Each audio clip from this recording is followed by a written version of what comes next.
Magandang araw, magandang buhay. Lalong-lalo na sa ating mga minamahal na mga senior citizens. Sa araw po na ito mga lolo at lola, ipapaalam ko sa inyo kung ano ba ang proseso sa pag-join or pagsali dito sa social pension for indigent pensioners. Kasi marami nagtatanong, sir, ano yung dapat namin gawin para masali po kami sa social pension for indigent pensioners? Ano ba ang mga requirements? Ano ba yung mga proseso? At iba pang bagay na dapat namin gawin at malaman para po makasali po kami. Kaya naman sa araw po na ito ay ibibigay ko po ang kumpletong detalye, step by step po ito para sa gayon ay mas klaro po sa atin kung ano yung dapat nating gagawin. At para sa mga nagtatanong at para ma-clear na sa inyo kung ano yung mga detalye patungkol dito. Kasi napakaraming nami-mention, napakaraming mga nagtatanong. Hindi natin bibigyan pa ng tagalan ng panahon. Attention sa lahat mga senior citizens. Paano ba maging pensioner sa social pension? Ito ang kumpletong step-by-step process na dapat niyong malaman. At kung gusto mo ang ganitong content na pinag-uusapan ang benepisyo o anumang bagay patungkol sa update ng ating mga senior citizens, isubscribe mo na ang aking YouTube channel. At kung gusto mo na maging updated ka sa mga videos na i-upload ko pa dito sa aking YouTube channel, ay i-bell notification mo na. At sa puntong ito, pakinggan mo ang dapat mo malaman sa proseso sa pagsali sa social pension for indigent pensioners. Ngayon, pag-uusapan natin ano nga ba ang mga kwalifikasyon ng senior citizen para sa social pension. Ano ba ang mga dapat mong malaman? Saan ba mag-process? Saan ba pupunta? At kung pasok ka ba sa mga kwalifikasyon na ating pag-uusapan dito sa content na ito. But bago natin pag-uusapan ang content na ito, hayaan niyo munang magpapakilala ko sa inyo. Ako po si Ruel Mendoza Tanyo. Kung ikaw ay bago pa lang sa aking YouTube channel, huwag kakalimutang i-like ang video kong ito. Mag-comment ka if nasagutan ko ang katanungan with regards to this matter. And also, kung meron ka pang katanungan na gusto mong masagutan, just comment down below. Dahil atin niyang hanapan ng paraan para masagutan. At saka you can just help me by just subscribing my YouTube channel. At para maging updated ka sa mga i-upload ko pa dito sa aking YouTube channel, so i-bell notification mo na. At kung ikaw ay ready na mapakinggan at malaman ang buong detalye sa content na ito, halina't ating simulan. Ano nga ba ang social pension? Ang ibig sabihin ng social pension ay ito ay benepisyo na makukuha ng mga senior citizen. Ilang taon ba pwede maka-avail or pwede masali ang isang senior citizen sa benepisyong ito? Kung ang isang tao ay may edad na 60 years old and above. Kasi yan naman po yung timeline na tinatawag tayong senior citizen. Pero, ito yung mga qualifications talaga na dapat nating ilagay sa ating isipan. Una-una, ito ay para sa mga sakitin at saka mayroong disability. Pangalawa, walang pension na natatanggap sa gobyerno o kung sa anumang mga private institution. Kung ikaw ngayon ay nakatanggap sa SSS, GSIS, so hindi ka po belong sa benepisyong ito. Dahil po nakalagay po doon na para lamang po sa mga walang tinatanggap na benepisyo buwan-buwan. Pangatlo ay walang permanent na income. Ibig sabihin walang trabaho, walang panghanap buhay. So ganun.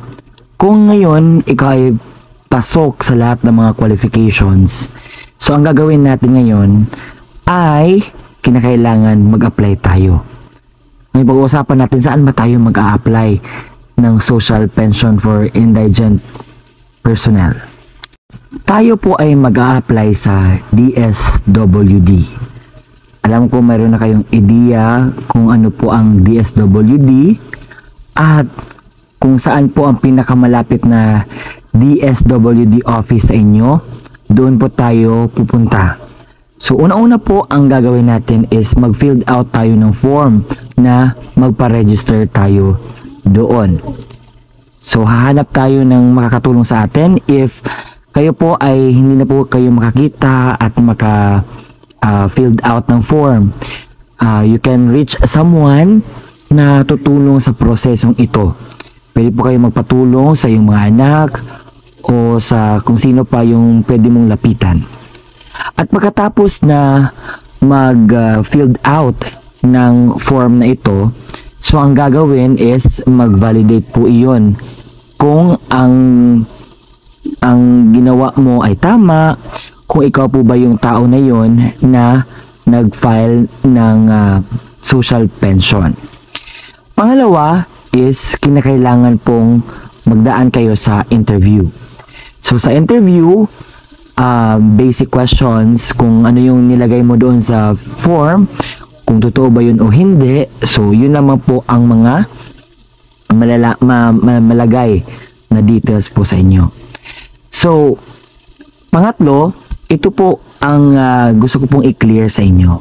Baka kasi ngayon nalagay sa isip nyo na ako ay isang senior citizen na at automatic na ako makapunta at mabigyan ng mga ayuda or mga benepisyong ganito.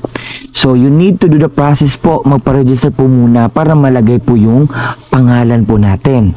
At take note na ang social pension po ay meron lamang pong slot or meron pong mga indicated mga ilang slot na po para dyan dahil punong-puno na po ang social pension na benefits.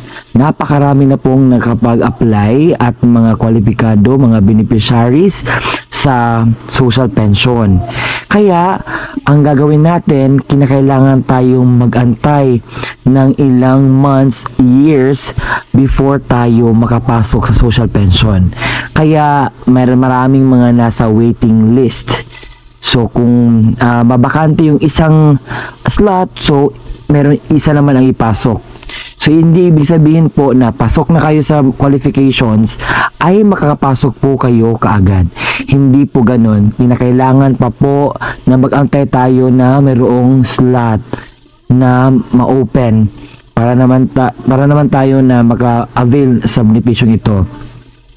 Alam kong napakarami pa ang hindi miyembro sa social pension and I hope na mabakante yung iba para naman mas makatanggap kayo ng benepisyo.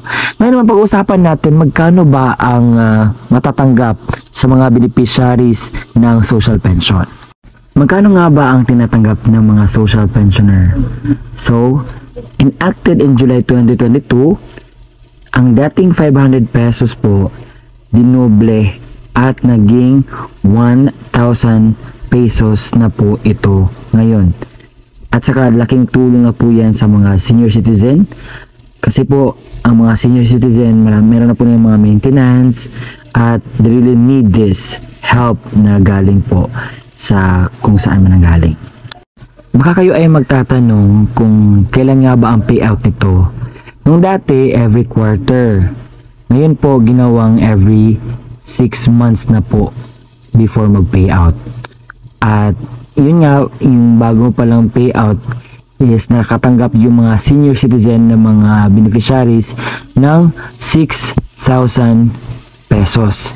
So it might be ang kasunod po niyan is mga November po ang kasunod na payout ng mga social pension na beneficiaries. So sa ngayon is every 6 months po ang payout. Pero yung iba gusto nila na maging quarterly na lamang ang pag-payout nila para siguro medyo matagal-tagal ang 6 months to.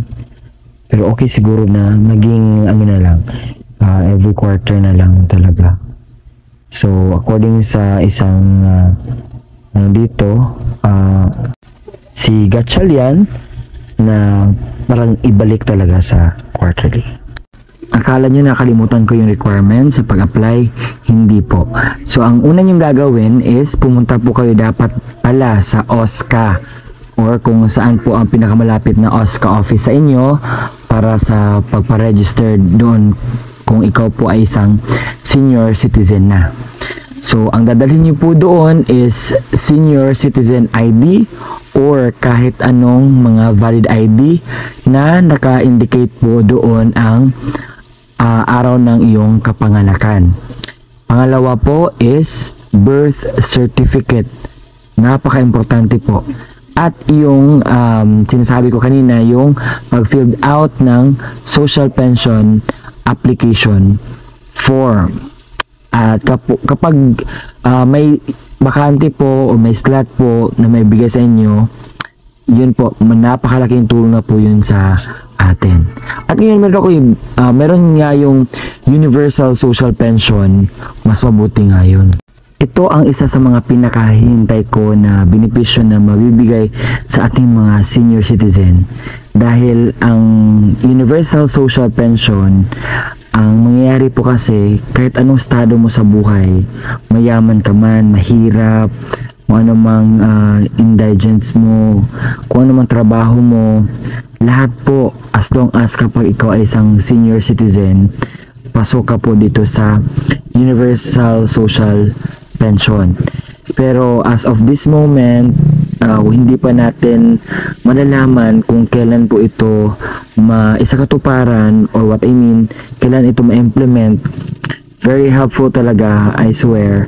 Kaya nung nakagawa ko ng vlog dito, sobrang saya ko na umabot na sa final nod. So noong May 21, 2024, 7:23 PM. So laking pasalamat ko nga sa House Representative na nag-initiate na bigyan pansin ang mga senior citizen, dahil kinakailangan po talaga nila ng mga benepisyo, lalo na sa kanilang kalagayan at kung ano pa man yung mga bagay na need nila para sa kanilang senior citizen journey.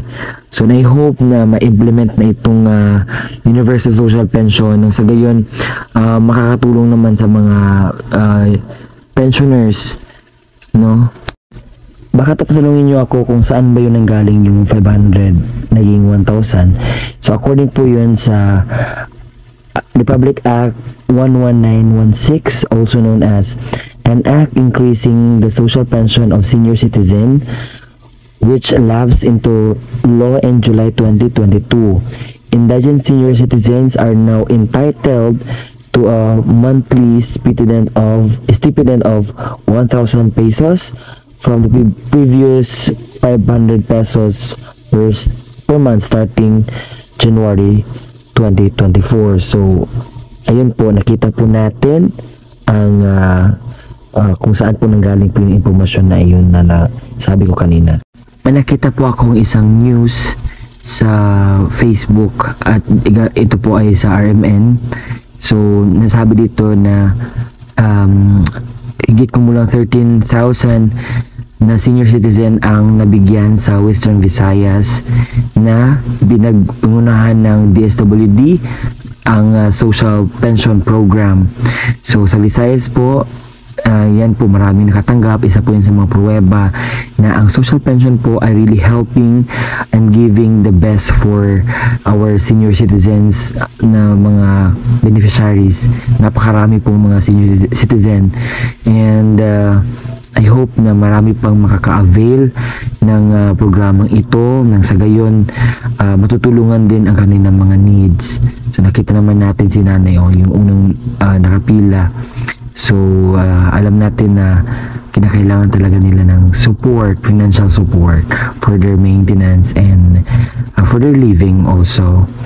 And nasanay nabigay ko ang kasagutan sa katanungan when it comes to social pension, kung ano man yung mga need ninyo na detalye na malaman.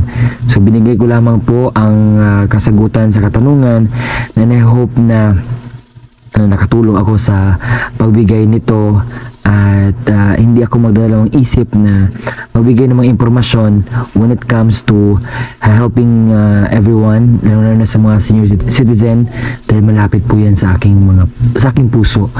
At that's why hindi ako magsawa na magbigay talaga ng kasagutan sa mga senior citizen. And this is me again, Ruel Milisotanyo. Kung nakatulong po ang video na ito, just subscribe my channel. Yun lamang po. Maraming salamat.